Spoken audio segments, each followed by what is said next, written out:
వ్యవసాయంతో పాటు అనుబంధ సంస్థలను వైసీపీ ప్రభుత్వం నాశనం చేసిందని మంత్రి అచ్చెన్నాయుడు మండిపడ్డారు. వ్యవసాయ రంగాన్ని గాడిలో పెట్టేందుకు కూటమి ప్రభుత్వం కృషి చేస్తుందని చెప్పారు. వ్యవసాయంపై చర్చకు వచ్చే ధైర్యం వైసీపీ నేతలకు ఉందా అని ప్రశ్నించారు.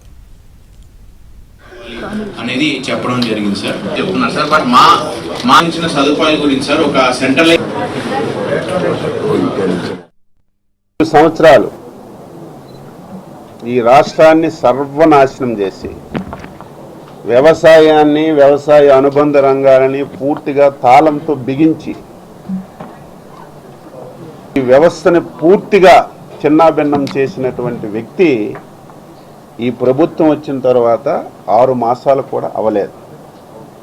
నానా యాగి చేస్తున్నాడు, నంగనాసి మాటలు మాట్లాడుతున్నాడు. అసలు 5 సంవత్సరాలు వ్యవసాయాన్ని కానీ, రైతాంగానికి కానీ, వ్యవసాయ అనుబంధ రంగాల మీద కానీ ఎక్కడైనా నువ్వు దృష్టి పెట్టావని చెప్పి అడుగుతున్నాను. అసలు రైతుల గురించి, వ్యవసాయం గురించి మాట్లాడే నైతిక హక్కు నీకెక్కడుంది? ఏం చేశావు?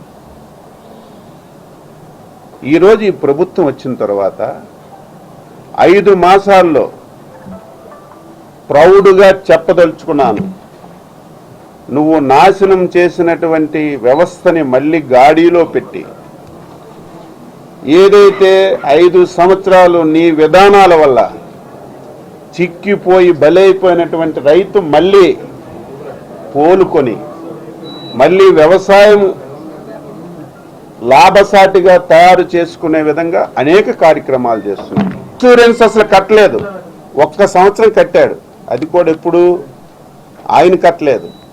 మా నాయకుడు చంద్రబాబు నాయుడు 42 సంవత్సరాలు సుదీర్ఘ అనుభవం ఉన్నటువంటి వ్యక్తి శాసనసభలో పోడియం దగ్గరికి వెళ్ళి కూర్చుంటే మీరు తప్పు మాట్లాడుతున్నారు, ఇన్సూరెన్స్ కట్టలేదు, రైతులు ఇబ్బంది పడుతున్నారంటే మేము పోడియం దగ్గర కూర్చున్నటువంటి రోజు అర్ధరాత్రి ఇన్సూరెన్స్ కట్టాడు. 1 సంవత్సరమే. ఇన్సూరెన్స్ అనేది రైతుకు తెలియాలి, ఆయన కట్టాడా లేదా, రేపు నష్టపోతే నష్టపరిహారం వస్తుందో లేదో తెలియాలి, కానీ రైతుకి తెలియకుండా చేశారు.